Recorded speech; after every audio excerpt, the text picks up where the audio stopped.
जय भीम नमो बुदाए। आज यहाँ जितने भी अपने छोटे बच्चे हैं, अपने बड़े बुजुर्ग हैं, अपने नौजवान साथी बैठे हुए हैं, उनका इस समारोह में हार्दिक स्वागत है। तो प्यारे बच्चों, आज हम यहाँ सब इकट्ठे हुए हैं, वो क्यों हुए हैं ये तो सबको पता है। आप जिस फोटो को देख रहे हो, ये बहुत विश्व की बहुत महान विभूति रही है।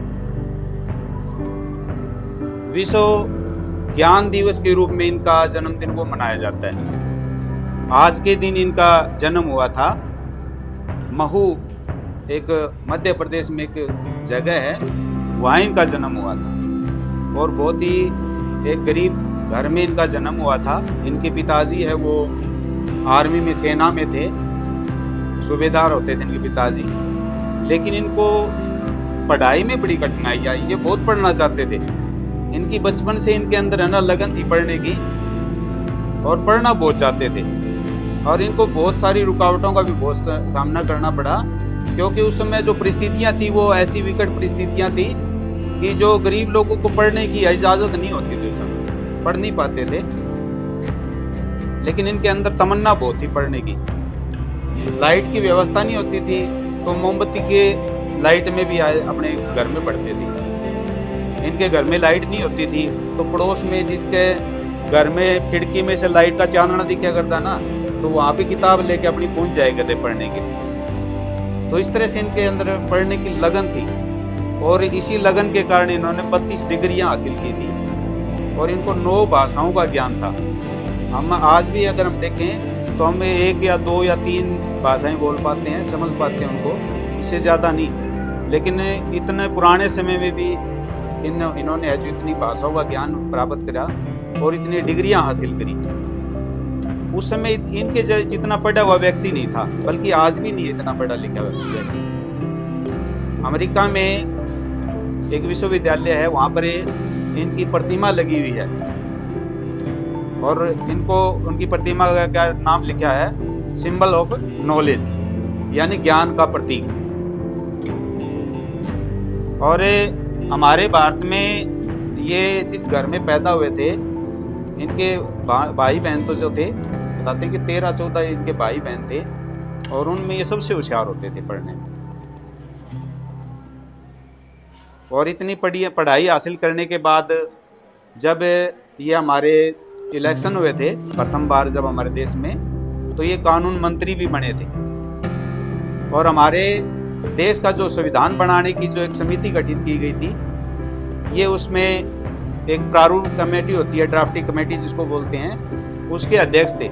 तो जो संविधान बनाने में है जो इनका बहुत बड़ा योगदान रहा है। इन्होंने भिन्न भिन्न देशों की यात्राएं की, भिन्न भिन्न देशों के संविधान को पढ़ा और उसमें जो अच्छी अच्छी बातें थी वो अपने देश में है जो संविधान में उसमें शामिल किया गया। कुछ लोग कहते हैं कि ये अम्बेडकर जी तो है ना, ये तो कुछ एक जातियों के मतलब लीडर थे, उनके लिए भलाई का काम किया है। ये बात गलत है। इन्होंने सबके लिए भलाई का काम किया। अपने समाज के जो गरीब भाई है उनके लिए, महिलाओं के लिए जो वोट का अधिकार है, महिलाओं को वोट का अधिकार नहीं था, तो संविधान के तहत है ना जो वोट डालने का जो अधिकार है महिलाओं को, वो इनकी देन है। किसानों के लिए भी इन्होंने बहुत सारे ऐसे जो काम करे हैं।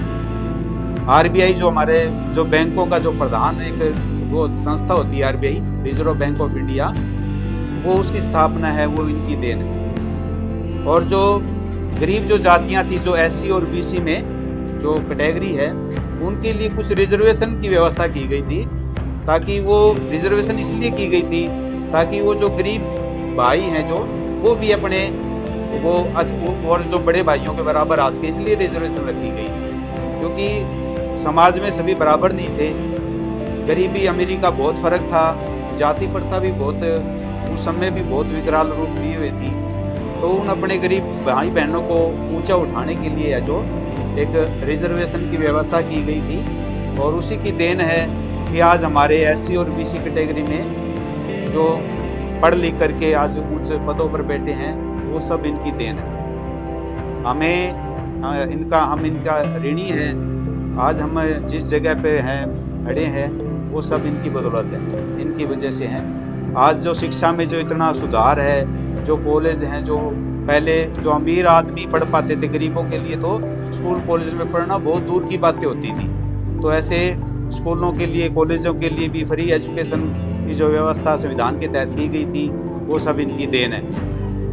तो कहने का भाव ये है कि आज हम जिनकी जयंती मना रहे हैं, उन्होंने 3 हमें जो हमारे लिए 3 बातें वो बता के गए थे कि हमें शिक्षित होना है सबको। पहले तो हमें पढ़ाई करनी है, खूब मन लगा करके पढ़ना है। जितने भी संसाधन हमारे पास, उन संसाधनों का प्रयोग करते हुए हमें अपनी पढ़ाई पूरी करनी है। जब हमारी पढ़ाई पूरी हो जाए, हम खुद भी पढ़ेंगे और अपने आस पड़ोस के जो बच्चे हैं उनको भी पढ़ाएंगे। इन्होंने ये भी कहा था कि जब आप खुद पढ़ लो तो अपने अड़ोस पड़ोस में जो बच्चे पढ़ते नहीं हैं उनको भी शिक्षित करो। फिर इनका दूसरा कथन ये था कि फिर संगठित हो, मतलब फिर इकट्ठे हो, अपने समाज में, अपने आस पड़ोस में जितने भी है इकट्ठे करो, उनको सब इकट्ठे होकर के काम करो, अपना भलाई का काम करो। जो समाज में जो गरीब हैं उनकी सहायता करो, पढ़ाई के रूप में भी कर सकते हैं, या उनकी छोटी मोटी उनको किताबें या कोई इस तरह की छोटी मोटी कोई सहायता है वो कर सकते हैं। और संघर्ष करना है हमें, साथ के साथ संघर्ष करेंगे तो हम फिर क्या है, अपने जो प्रयास करेंगे हम, तो हमारे जो उद्देश्य हैं हम उनको हासिल कर पाएंगे। तो ये हमारे बाबा साहब की 3 बातें थी और उन पे चलते हुए हमें इनके जो सपने थे उनको हमें पूरा करना है। और सबसे बड़ी बात है कि हमें पढ़ना है। जितने भी बच्चे बैठे हुए हैं, एक काम करना है कि हमें पढ़ाई करनी है, क्योंकि हमारे पास ऐसी कोई पीछे कोई ज़मीन जायदाद नहीं है, ना कोई हमारे कोई बाप दादों ने इतने कोई भाई पीछे कोई फैक्ट्रियाँ लगा के छोड़ रखी है कि हम उनके बलबूते हम अपना भाई गुजारा बसर कर सकें। हमारे पास सिर्फ एक एजुकेशन ही एक हमारे पास माध्यम है, एक शिक्षा ही हमारे पास ऐसी एक विधि है जिसका से अगर हम पढ़ लिख करके किसी भी ऊंचे पद पे हम जा सकते हैं।